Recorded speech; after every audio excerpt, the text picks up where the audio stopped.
ازيكم عاملين ايه؟ يا رب تكونوا بخير. النهارده معانا فيديو جديد وحلقه جديده معاكم على قناتنا على اليوتيوب. وكل سنه وانتم طيبين. بمناسبه العيد.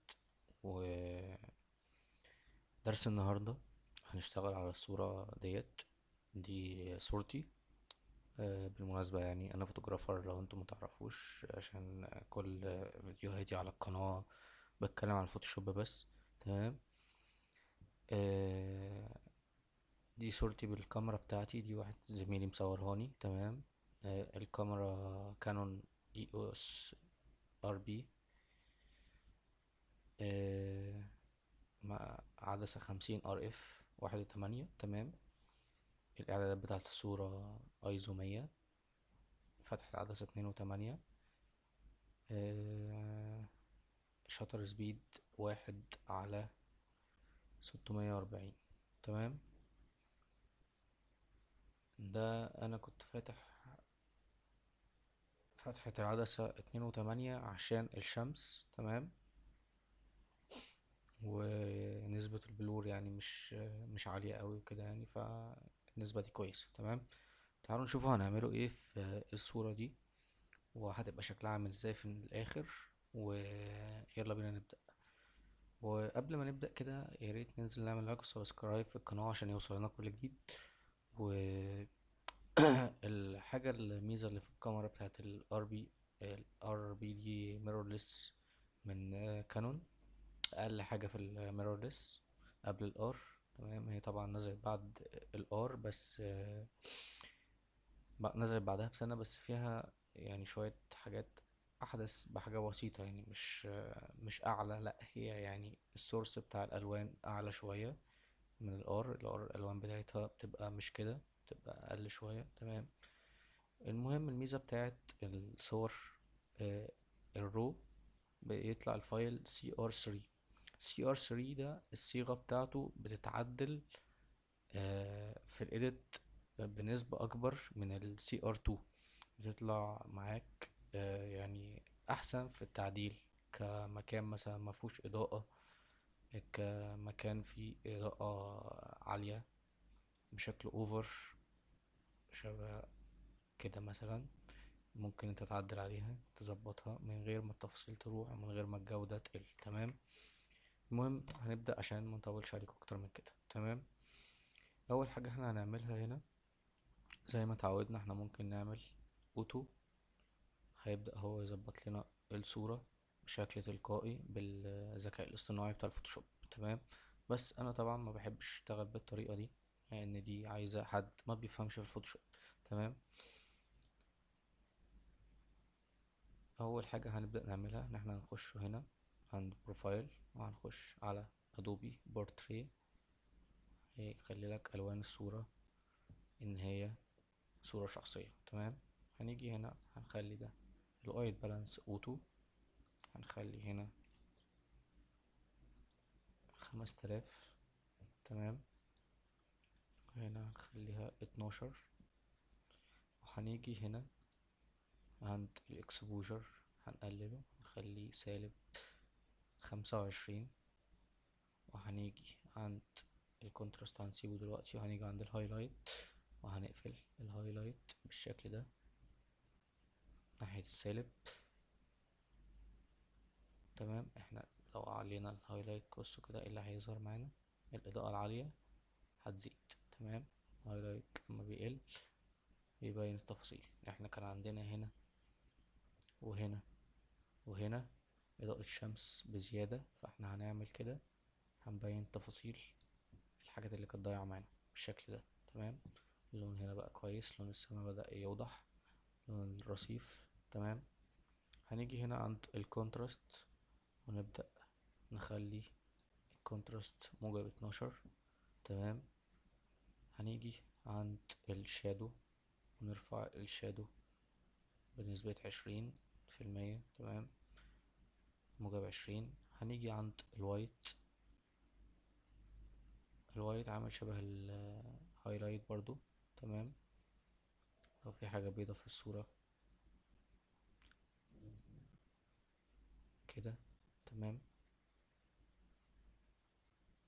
فاهمين. هنخليه -30. تمام. البلاك هنبدأ نخليه -23. تمام. هنيجي عند التكتشر وهنعلي التكتشر شوية، خليها -12. الكلاريتي لو عملنا كده الحدة بتزيد بتاعت الصورة، لو عملنا كده بتقل حاجة بسيطة، بتبدأ تنعم البشرة بنسبة حاجة بسيطة. يعني تعالوا نعمله زوم. احنا كل ده لسه في الفايل الرو، معملناش اي حاجة لسه. تمام. قصدي يعني لسه ما دخلناش في الصورة، ما بدأناش. بصوا كده لما الكلاريتي بيقل ايه اللي بيحصل؟ البشرة بتبدأ ايه؟ تسيح، كأنك عامل لها frequency separation. تمام. هنرجع هنا كده بالشكل ده، وهنبدأ نخليها -12. احنا هنا خليناها -12، هنخلي دي -12 عشان تعويض بنسبة التكتشر اللي احنا عملناها. زودنا حدة شوية، فاحنا هنقلل دي حاجة بسيطة عشان ما يبقاش الصورة يعني التباين بتاعها عالي قوي. تمام. بالنسبة لآخر خطوة دي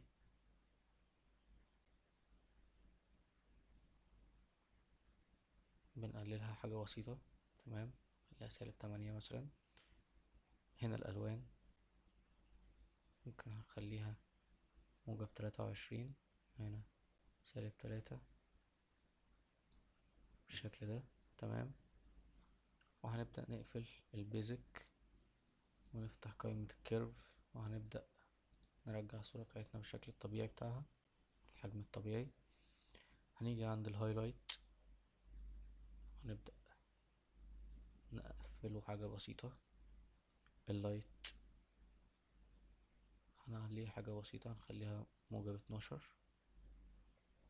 تمام. الدارك هنقفلها شوية، هنغمق حاجة بسيطة. تمام. الشادو هنقفلها برضو حاجة بسيطة، هتبقى -8 بالشكل ده. تمام. هنقفل الكيرف، هنيجي عند الديتيلز، هيبقى عندنا هنا الشارب 40. النويز ريدكشن لو عملنا زوم تاني كده، دخلنا على الوش وعملنا كده وعملنا كده، لو في نويز في الصورة بتبدأ تسيح معانا، وتحس ان هي كده الصورة بتاعتنا دخلت على الالوان بتاعت المية اللي هي بتبقى في اللوح. تمام. فاحنا بنلغي الخطوة دي خالص، دي. تمام. الشرب طبعا بنسيبه زي ما هو، عايز تقلل الشرب شوية، عايز تزود الشرب شوية، مفيش اي مشكلة على حسب الصورة بتاعتك. تمام.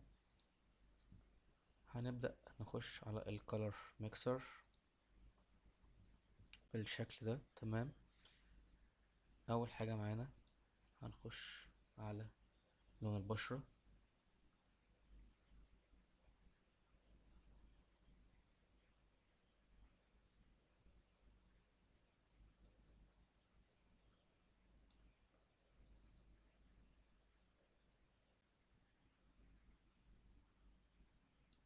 طبعا اول اتنين دول هما المسؤولين عن الالوان بتاعة البشرة. تمام. يعني احنا لو عملنا كده بصوا الشكل هيبقى اللون هيبقى عامل ازاي، وكده هيبقى عامل ازاي. تمام. فاحنا هنحاول نخلي اللون بتاع البشرة طبيعي، اللون البرونزي مش اكتر. تمام. هنزود هنا ناحية الاحمر شوية او الاورنج، وهنا هنقلل، هيخليها الناحية التانية ناحية الأورنج. تمام. عشان هنا الناحية دي بينك مش هنشتغل عليها. تمام. الأصفر والأخضر ده هيبقى مسؤول عن الزرع اللي وراك. تمام. هنعمل كده هيبقى بص شكله عامل ازاي، عملنا كده هيبقى شكله عامل ازاي. تمام. فاحنا هنزوده هيبقى 30 مثلا بالشكل ده. هنيجي عند الجرين نشوف احنا محتاجين الزرع بتاعنا لونه طبيعي ولا عايزين نفتحه شوية. تمام، بالشكل ده.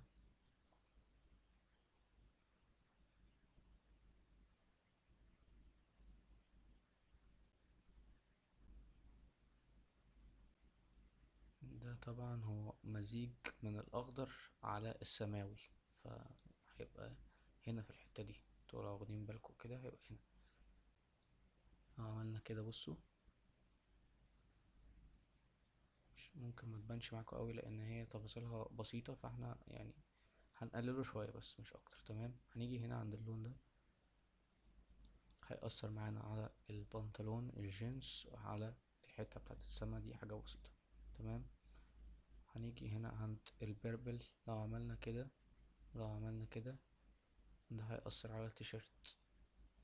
تمام، هنيجي هنا برضو البينك،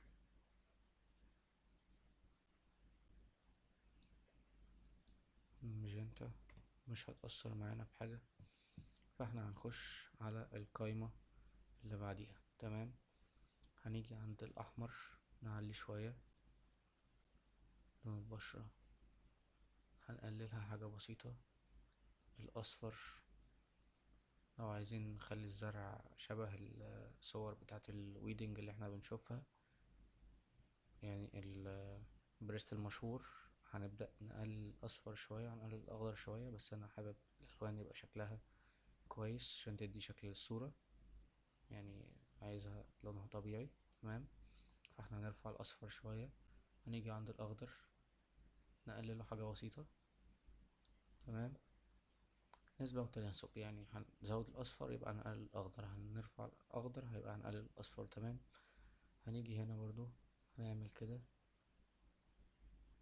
لو عملنا كده هيبقى اللون فاتح شوية، كده هنغمق شوية. تمام، احنا عايزين نغمق الحتة دي والبنطلون حاجة بسيطة. تمام، فاحنا هنهتم بالحتة دي شوية.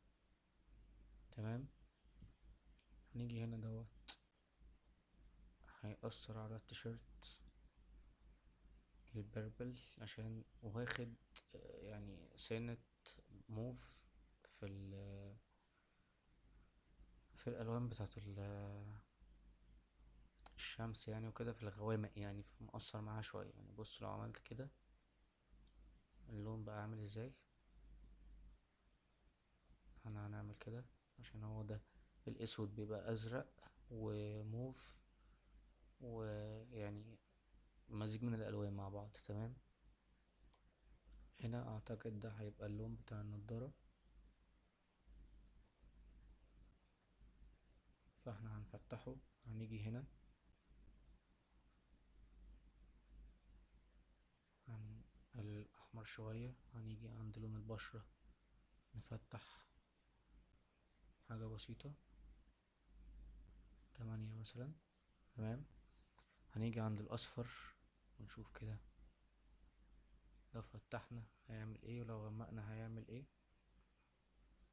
احنا هنحتاج نغمقه شوية، مثلا 38. كويس. تمام، الأخضر، الأخضر هنفتحه حاجة بسيطة،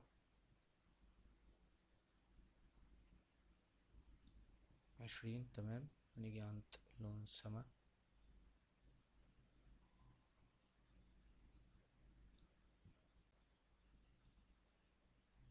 البنطلون برضو السما، نزود حاجة بسيطة. احنا ممكن نقلل هنا، هيفتح معانا شوية.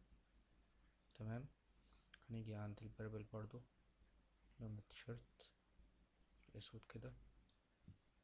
تمام،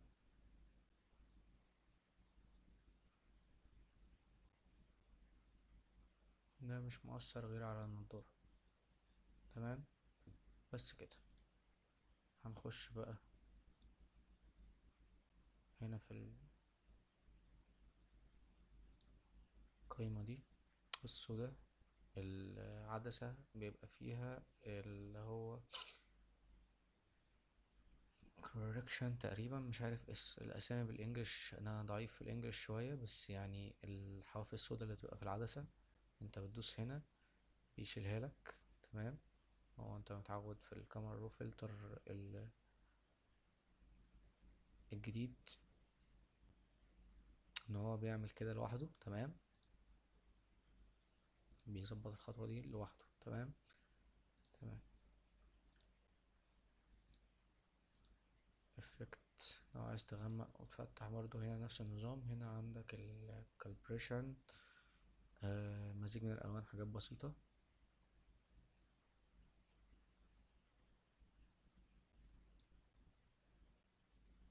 تمام. خدنا هنا اللون بتاع البشرة البرونزي، الجولد بتاع البشرة، تمام. هنيجي هنا عند الزرع اللي ورا ونعمل كده سنة.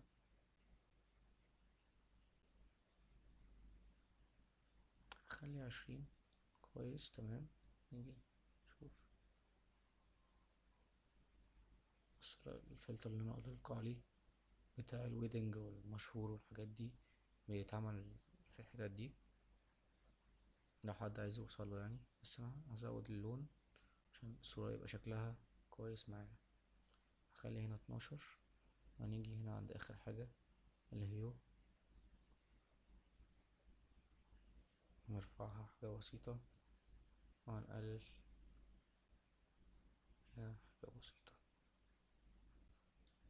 8، تمام. وهندوس دان، سوري، المفروض هندوس اوبن.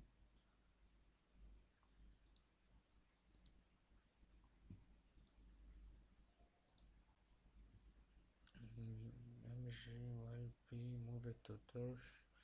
الصورة ممسوحة. ثواني كده هنشوفوا المشكلة دي وهرجع لكم تاني. ورجعت لكم تاني. هو كان في مشكلة بسيطة بس، تقريبا دوست على الزرار بتاع ديليت من الكيبورد بالغلط، تمام. فدوست عليه تاني، العلامة اتشالت، تمام. هنبدأ نكمل الفيديو زي ما كنا عادي. واسف ان انا طولت عليكم طبعا، بس هي الصور عامة في الايديت لازم تطول. هندوس ابن، سوري اوبن. معلش هتلاقوا الكلام ضايع شوية عشان انا عندي احتقان في الزور، فالكلام طالع بايظ اكتر ما هو بايظ اساسا في الانجليش، فاعذروني بقى. المهم فتحنا الصورة بتاعتنا اهي. هنيجي نكبرها من هنا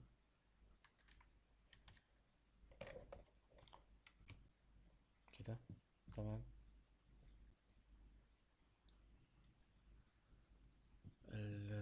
الصورة بتاعتنا عايزين نفتحها قبل الأول. هنختار رقم،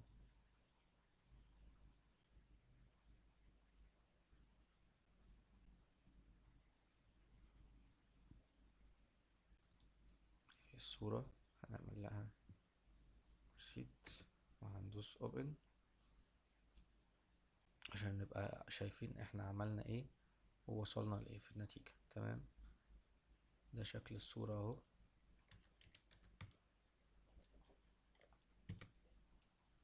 قبل الايديت دي الصورة الرو.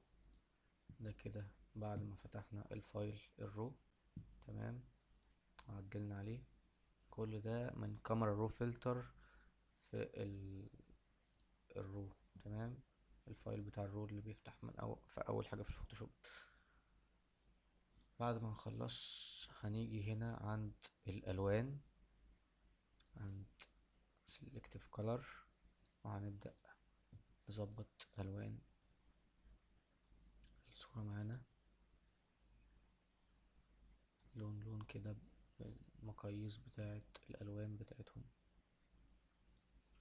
اللي محتاج يتظبط بيتظبط، واللي مش محتاج يتظبط تمام خلاص. كده كده احنا عملنا اللي احنا عايزينه في الاول، تمام. دي اخر خطوة تعتبر.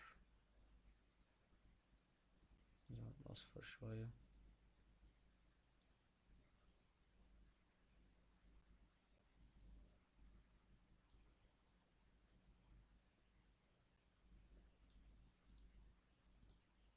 الجرين،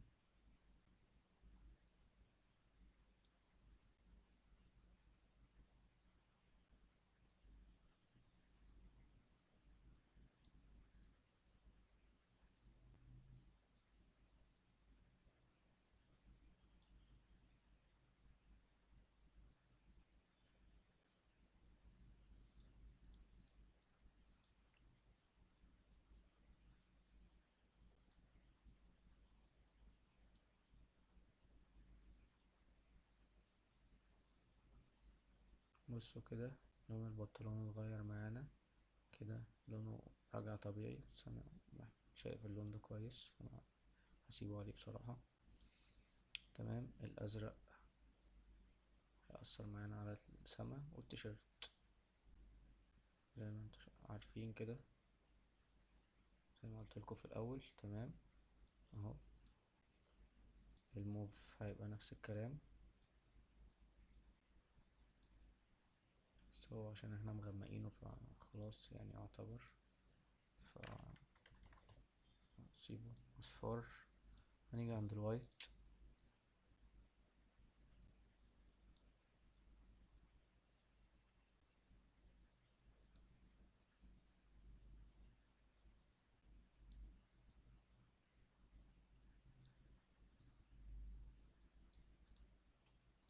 اخر حاجة البلاك، ممكن نعمل كده.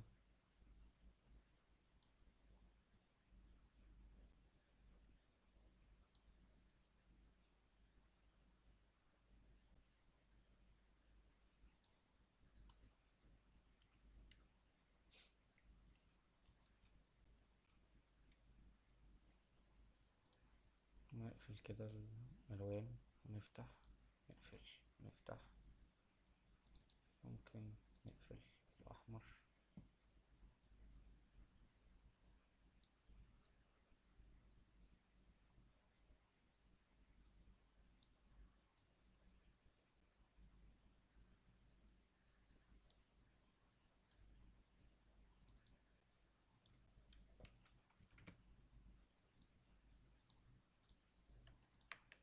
نعمل كده دمج. هنعمل دبل لاير تاني. هنيجي عند فلتر شاربن، هنيجي عند شاربن هنا كده، ندوس عليها وهنعمل نكبر الصورة بتاعتنا كده ونشوف الشارب بتاع الصورة كويس. الشارب تمام مفيهوش اي مشكلة. نرجع تاني،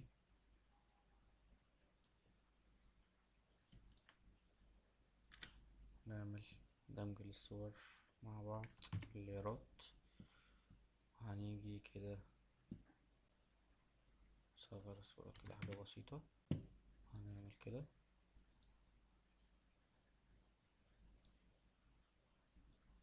نعكس هنخليها أبيض. هنيجي نجيب الصورة الرو بتاعتنا كده نحطها جنبها، نشوف الفرق اللي احنا عملناه. تمام. طبعا انتوا شايفين الفرق ملحوظ، ودي صورتي لإثبات ان احنا يعني انا بعمل الصور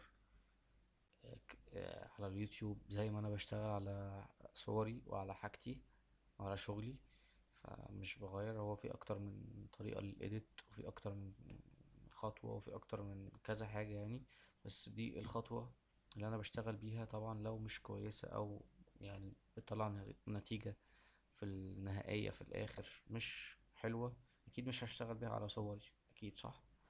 هنا في الصورة فاضل خطوة واحدة بس عشان تبقوا عارفين، عشان ما اطولش الفيديو عليكم اكتر من كده. لو حابين ان انا انزل شرح، هو كده كده في على القناة التنعيم.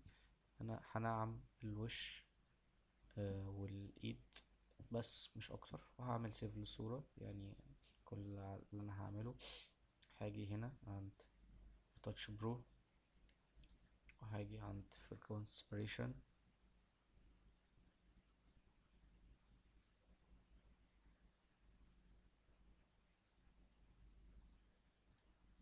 بالشكل ده. تمام. وهنيجي هنا عند الميكسر براش، وهنبدأ نعمل زوم كده، ونخش نعمل تنعيم للبشرة.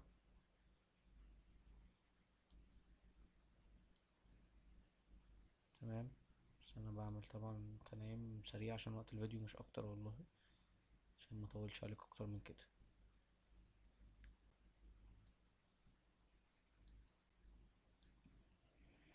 تمام. في فرق بسيط كده ملحوظ. بالنسبة للإيد هتبقى نفس الكلام. وبس عشان يبقى كده الخطوات كاملة. وبس كده يعني، يا رب يكون الفيديو عجبكم وافدتكم. وما تنسوش تعملوا لايك وسبسكرايب في القناة، واشوفكم في الفيديو الجاي. سلام.